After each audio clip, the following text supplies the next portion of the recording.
समझ गए कि आप पूछना क्या चाहती हैं। आप तो अंतर्यामी हैं। लगता है आप हमारी धरती पर घटने वाली घटनाओं से पीड़ित हो उठी हैं। हाँ पद्मनाभ, मैं बहुत दुखी हूँ। क्यों हो रहा है ये सब? क्यों मचा है ये हाहाकार? प्रेम बनाया था तो घृणा क्यों बनाई?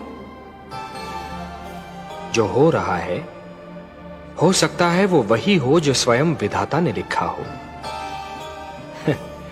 और अपना लिखा तो स्वयं विधाता भी नहीं मिटा सकते ना।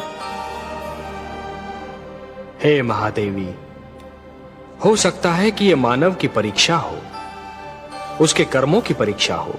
पर ऐसा संसार और ऐसा मानव आपने बनाया ही क्यों नारायण, जो आपकी बनाई धरती पर अंधेरा फैला रहा है? तो आप क्या चाहती थीं कि हम केवल दिन बनाते और रात्रि न बनाते? फिर मानव को अंधेरे उजाले का अंतर कैसे जान पड़ता?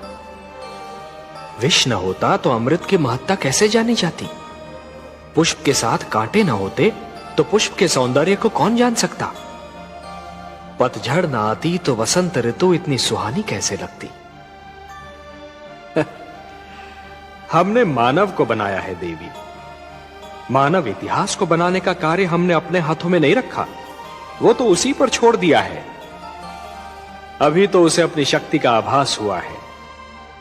इसी से उसे न्याय अन्याय, सत्य असत्य, धर्म अधर्म और पाप और पुण्य की जानकारी भी होगी। हमने बुद्धि दी है मानव को, विवेक दिया है उसे। और यदि मानव ने विवेक से कार्य नहीं किया तो?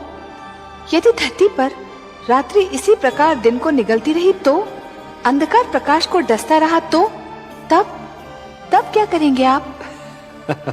चिंता मत कीजिए देवी। यदि असत्य और अधर्म अपनी सीमा को पार कर गए, यदि धर्म की हानि होने लगी, तो हम स्वयं धरती पर जाएंगे। हम वचनबद्ध हैं। परित्राणाय साधूनाम विनाशाय च दुष्कृताम धर्म संस्थापनार्थाय संभवामि युगे युगे। अपनी लीला तो आप ही स्वयं जानते हैं पद्मनाभ। इस प्रकार आरंभ हुआ प्रकाश और अंधकार के युद्ध का इतिहास। शेरचैन।